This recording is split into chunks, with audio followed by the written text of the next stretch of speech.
I just want to get the hell out of the Middle East. I want to stop spending money on all this nonsense in the Middle East. I really do. Unfortunately, I don't think we're ever going to get out of that. And I just can't stand the announcement of these deals as if it's going to benefit all Americans. Oh, American civilians, we're really going to benefit from Saudi Arabia spending hundreds of billions of dollars on weapons. That just fattens the pockets of defense contractors. That does nothing for us. For the wider world to note, this great transformation has not come from Western interventionists or flying people in beautiful planes giving you lectures on how to live and how to govern your own affairs. No, the gleaming marvels of Riyadh and Abu Dhabi were not created by the so-called nation builders, neocons, or liberal nonprofits like those who spent trillions and trillions of dollars failing to develop Kabul, Baghdad, so many other cities. In the end, the so-called nation builders wrecked far more nations than they built, and the interventionists were intervening in complex societies that they did not even understand themselves. Love that statement from Donald Trump, who gave a speech while in Saudi Arabia just yesterday. Now, you just watched a portion of that speech, and today he touched down in Qatar. So we want to give you a comprehensive look into this tour in the Middle East, what's coming from it, and whether or not the Trump administration has changed its tone as it pertains to Middle East foreign policy. So let's dive in. So during the speech in Saudi Arabia, Trump made this big announcement about how the Saudis will be purchasing an estimated $150 billion with a B in American weapons. And look, they're going to spend $150 billion. Let me reword this so it's as accurate as possible. Donald Trump did a favor for US-based weapons manufacturers who will now receive $100 billion in Saudi money in order to buy said weapons. Okay, these aren't American weapons. Sure, they're made by American companies. We don't benefit from that at all. I want to be clear about that. American citizens don't benefit from that. It is a favor, it is a handout, it is a deal that benefits Raytheon, Boeing, Northrop Grumman. You guys get the point. Okay, anyway, there's more on that. Let's watch Trump talking about it. Nobody makes military equipment like us. We have the best military equipment, the best missiles, the best rockets, the best everything. Best submarines, by the way. Most lethal weapon in the world.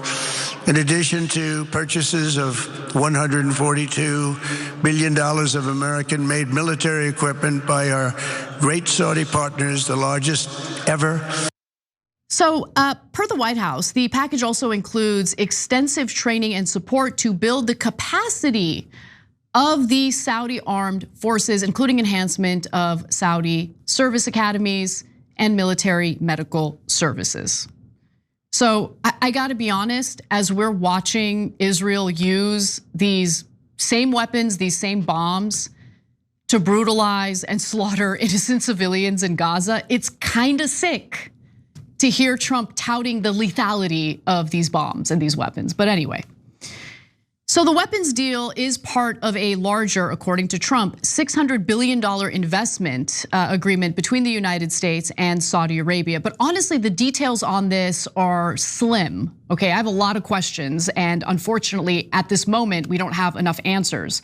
So, though the details are unclear, the agreement is being touted like it's made up of Saudi investments into American companies, which would benefit American citizens. So the White House states that in Saudi Arabia, President Donald J. Trump announced Saudi Arabia's $600 billion commitment to invest in the United States, building economic ties that will endure for generations to come. Saudi Arabian Data Vault is moving forward with plans to invest $20 billion in AI data centers and energy infrastructure in the US. But the White House also admitted that American companies will be investing in Saudi Arabia as well. Google, DataVolt, Oracle, Salesforce, AMD, and Uber are committing to invest $80 billion in cutting-edge transformative technologies in both countries. We've gotten a taste of those cutting-edge technologies. Anyway, so it's unclear if that $600 billion figure is like the sum for investment into the US, or if it's just like the total sum of investments for both countries. Like, there are a lot of details here that are unclear. Plus, only some of the deals are actually set in stone at the moment. So organizers of the US-Saudi Investment Forum, where the deals were announced, said that 145 deals were signed, totaling more than $300 billion, which of course is just half of the total promoted on Tuesday by the White House. Elon Musk, by the way, was there. He accompanied Trump on the voyage to Saudi Arabia and got some cookies out of it. Let's take a look. I think it would be very exciting to have autonomous vehicles here in the kingdom. Indeed. If you're amenable. You heard it here from Elon. He's bringing his robo-taxi to the kingdom. Yeah. He has another announcement that he's yes, exactly. So, and I'd also like to thank the kingdom for approving Starlink for maritime and aviation use. Thank you. Maritime and aviation. There you go. There you go. So Elon Musk, of course, was there. I mean, I remember getting invited. It wasn't anything like this, but it was a local political event, a conference. I was asked to go, host a panel discussion there.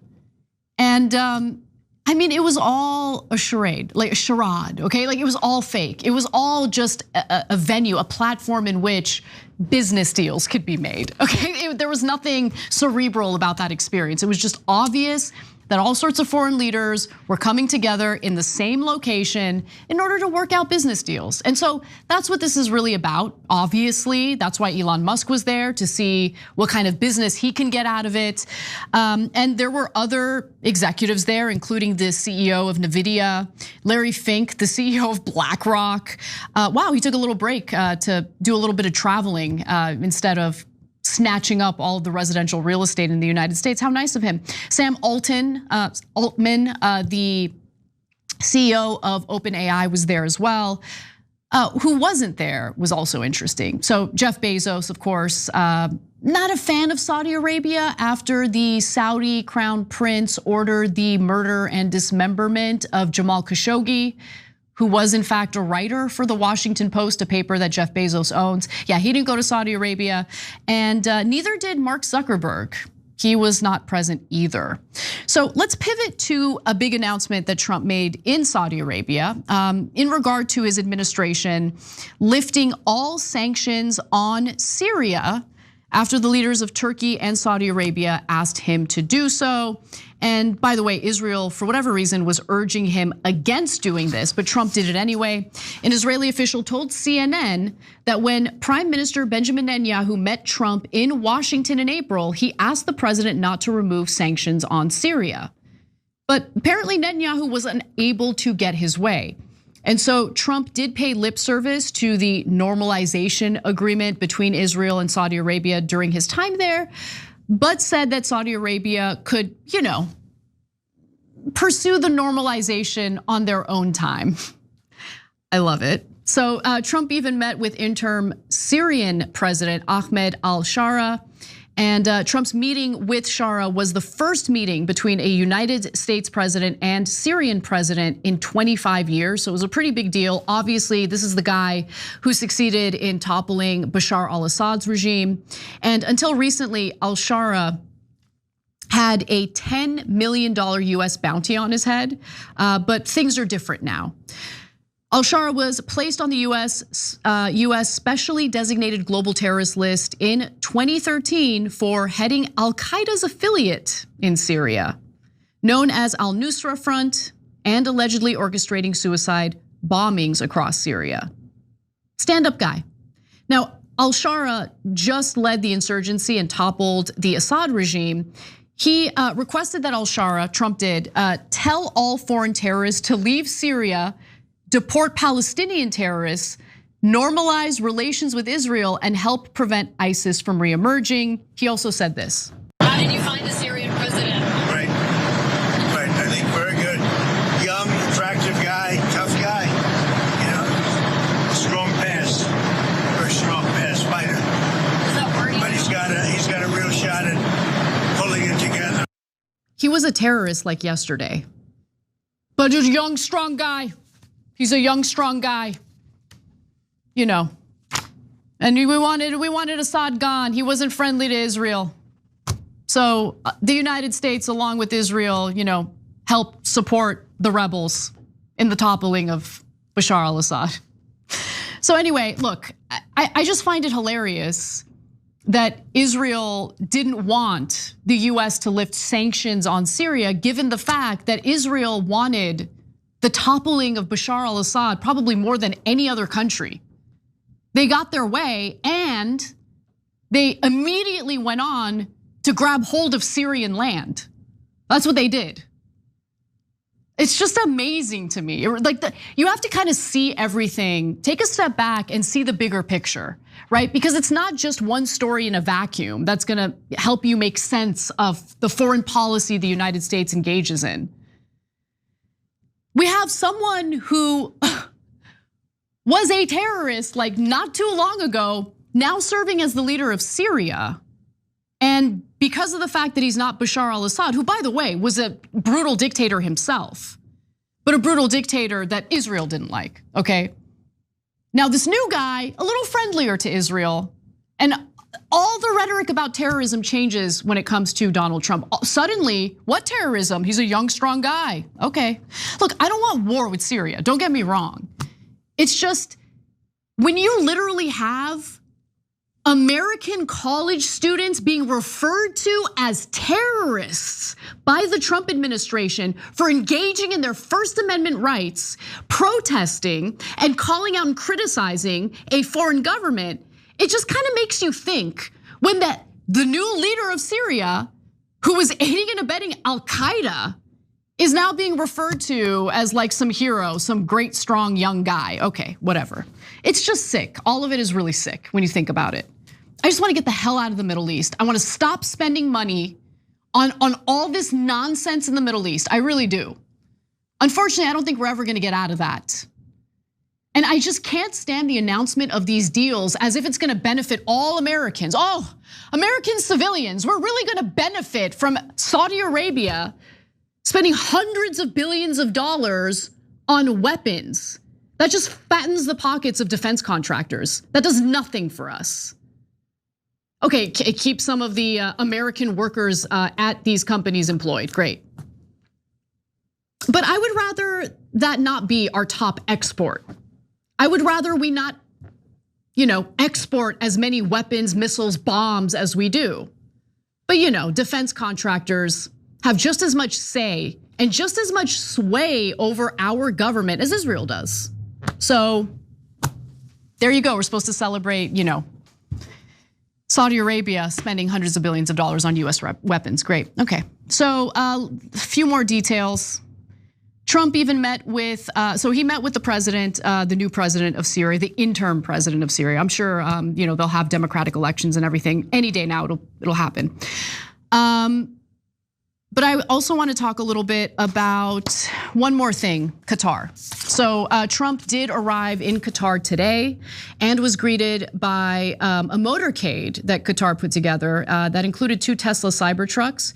Trump announced today that Qatar Airways will be buying 210 Boeing jets, which according to the president is the largest order of jets in Boeing's history.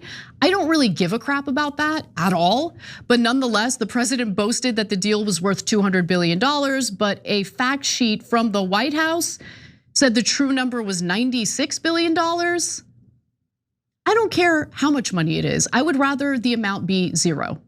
But there's more money for defense contractors where that came from.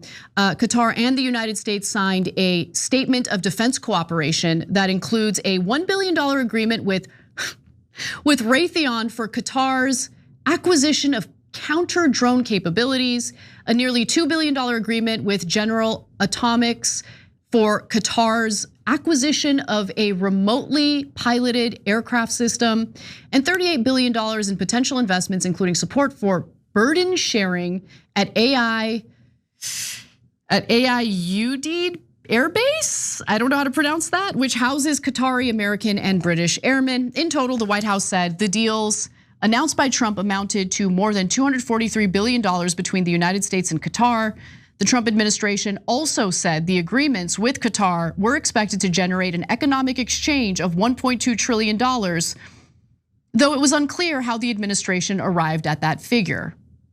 I can tell you how they arrived at that figure. They took their hand, they shoved it up their own asses, and they pulled something out. That's how they arrived at that conclusion. Every time you ring the bell below, an angel gets his wings. Totally not true, but it does keep you updated on our live shows. Every time you ring the bell below, an angel gets his wings. Totally not true, but it does keep you updated on our live shows.